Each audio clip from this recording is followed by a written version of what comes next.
Hi, good afternoon. I was just checking to see how badly you could still see my sunburn. It is a little bit rosy still, isn't it? It's raining now, so I'm not seeing the sunshine anytime soon again, am I? How are you today? This is an odd time to go live, isn't it? And I've had the weirdest day. So started off having a fab call with some fellow coachees where we've shared all sorts and got to grips with all sorts of problems and really shared. I then thought I was going to crack on, but my little one decided no, he needed mum all day. So here I am, just about to start my working day. But yeah, it's day 12 of Walk the Talk. And today I'm going to talk to you about values and why they're important to me, what mine are, and particularly one, and why I even talk about them, because values are just kind of those things that we live with and we live in our lives all the time, don't we? But why they're important in a business context, and it's quite an interesting one to explore actually. So if you're hopping on live, please say hello, please give me a wave, give me a like. The more people that do that, the more others in the group get notified that we are live, to give us a chance to let them hop on as well. I hope you haven't got rain where you are and you're able to at least get some fresh air, but actually, and I'm not a gardener, I feel like we needed it, didn't we? Everything needed like a good wash down and a little bit of water for the grass to stop that dying. Okay, anyway, less about the weather. So, ambition is my value. So I did a piece of work for me personally around my own values and how I connect with, therefore, the people that I want to work with as clients, and also how I live my life. So how I apply these values to my life. And there's a whole heap of potential values out there, but what you will find is that you will, just in your normal sort of circle of mixing with people, you will end up having common ground with some of those people. And that is often a deep level of you actually share the same values and you share the same beliefs about things, which are almost like your moral compass through life. So there'll be people that you perhaps follow that are in the media that are living certain values as well, and you're drawn to them because they're similar to you. That's what we do as human beings. We're drawn to people that have got very similar values to our own. So actually, sitting down and establishing consciously what yours are is an interesting exercise to do, because you might have done it, you might have never done it, but they change over time as well. So revisiting that and just having that consciousness is really interesting. So for me, there were a number that came up, but one of my real dominant ones was ambition. Now, it took me quite a while to get to grips with this, and it sounds really silly for me to now share this with you, but to actually admit that I was ambitious took me a while. And actually I realised that the people that I gravitate towards have got elements of ambition in them. They're driven, and it doesn't matter whether that's business or personal, but they've got that sort of thing about them as well. But I wouldn't have admitted that for quite some time. So when I did a little bit more work around, well, why? What's wrong with this word ambition? Why am I treating it as though I shouldn't admit it, that it's a bad thing to have ambition? And in the process of doing that, I listed out all sorts of additional words that I had got an association with in my mind around ambition.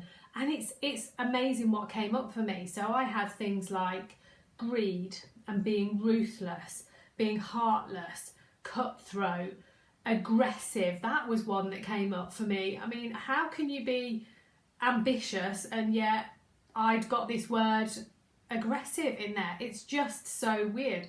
But yet I sort of thought about what has perhaps formulated that, and some of this stuff goes back right into my childhood and then influences through parents, through grandparents, through all sorts of things, which is what influences our values, let's be honest, in all of us. And actually there was a really deep-seated, quite old-fashioned, outdated belief that you couldn't be ambitious if you wanted to be a mother. And this dawned on me, and I just sort of went, oh my goodness, what, really? And like, I am a mom and I share stories about my children regularly, not because they dominate my life and I you know, that is my life, but they're a massive part of me, and particularly now more than ever. You know, we're all enclosed in, they're not going to school. My youngest should have gone to school this week, isn't. He's now going next week. So actually, more than ever, my children are very much in my life. But I didn't ever consider consciously that I couldn't be ambitious and be a mom. But actually there was something within me that said I couldn't. Hence I'd got all these negative connotations around the word.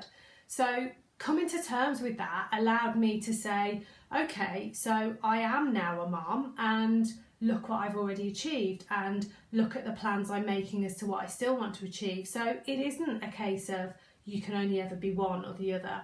You know, today we're living in a world where you can do so many different things, and you know, we don't have that judgment that at the turn of the century they did, and you know, stay-at-home moms make their own choices and they do a fab job at their staying-at-home momness. But I couldn't do that, and I always said I could not stay at home and be a mom. I'm not cut out for that.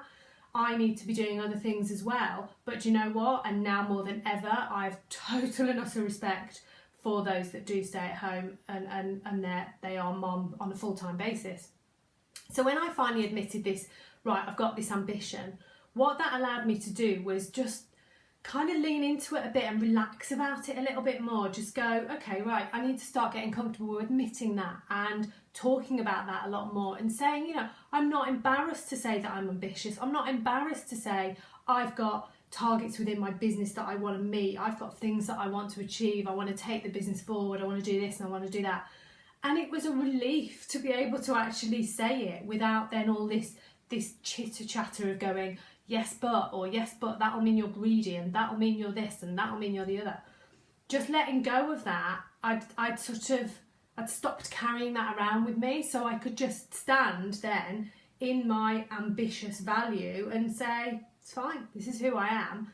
And you kind of take it or leave it, because my ambition is what drives me on, and it drives me past the days when it's tough and I don't necessarily want to do the work and barriers are put in my way that you've got to overcome and all of that stuff. I can still remind myself that my core value within there is ambition. Therefore, you know, go back to that. Go back to the basics. What is it you want to achieve? Yes, someone's put a barrier in your way, but now what? What are you going to do about it? Are you just going to kind of give up and go, well, whatever? No, you're not, because you're ambitious. So you need to push on and push forward. So that's me. That's how I live it. And I use it. I do genuinely use it. So you'll see in some of the posts that I put out, in the emails that you might get from me, I use that word because I'm now unapologetic about it. And I think all too often, and we're really good at this as women as well, that we're sort of a bit apologetic for what we do. So it's sort of like, I'm ambitious, and that just doesn't work, does it? You can't be apologetically ambitious. That just doesn't work. And actually, you don't, you know, without wanting to split us into genders, you rarely get men who are apologetically ambitious. That just doesn't happen, which is probably why I've got some of those negative connotations around it. But being able to say, yes, I'm an ambitious woman, and you know what, I'm an ambitious mom, and it's fine, and it's amazing, and it opens up this opportunity for me, and it drives me on, and it powers me through the difficult days, and it gives me my motivation and all of that stuff. It's a big, big relief. So how do I coach this? I don't coach ambition, by the way. Let's be really clear. I do not define to any of my clients what their values should be. I encourage them to explore what their own are, and to sort of feel how that sits with them, that if they're able to define them and they're totally, yeah, this is great, it feels totally aligned, feels totally right, and it feels like I'm living it, brilliant. But there's not often that we can say there's 3 or 4 different values that you're totally living all the time. You might well feel it, but like me, I felt it, but I was suppressing it in some ways because of other emotions with it. So I absolutely encourage them to feel into, well, what does that value mean to you, and how do you live it? How do you apply it to what you do in both your business and your wider life? Because once you've got those values, as I said, you can start to use them. So you can start to be really overt about saying, okay, so the people that I want to work with, I want to get on with, you know, on a very basic level. If I'm going to spend weeks with somebody, working with them, getting to know them, connecting with them to be able to help them, I can do it with someone that I don't totally gel with, because, you know, I've done that for years, and that was my previous life. But I'd rather not now, being really brutal. I would rather those people connected with me genuinely and we can get on. And to be able to get on with someone, it's good to know what those values are and how you sit and how you live into those values as well. So I encourage an exercise where they will explore, my clients will explore their own values and then start thinking about how much they apply them and live them as well. And if there is something where there's something kind of just as a niggle that I think I'm this, but is that because I think I should be that, or is that I am that but I'm not totally stepping into it, then we can explore it. And it's interesting what that can dig out for us as well. So today, although for me, I've shared with you my value of ambition, I guess it was more around values as in general and how you can use those in your business. So tomorrow, day 13, I'm incorporating this again into my coffee chat. So we're going to be live 10:30 tomorrow morning, as we are every Thursday. It's like my milestone of the week to make sure I know what day it is. So we're going to do this one, and we're going to cover selling, because I've tried to really shake up both some of the mindset work and some of the sort of attitude and the internal work and our own development into some hard, strategic, actionable steps as well. So tomorrow is one of them.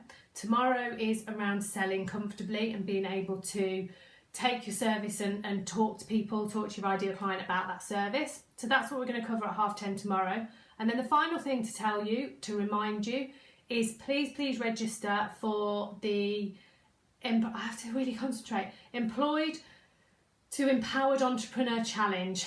So this is my 5-day challenge starting on the 15th of June, which every day as I do a little bit of prep to it, I get more excited about it. And literally, I wish I was delivering it Monday, but we need a little bit more momentum, a little bit longer to build up to it.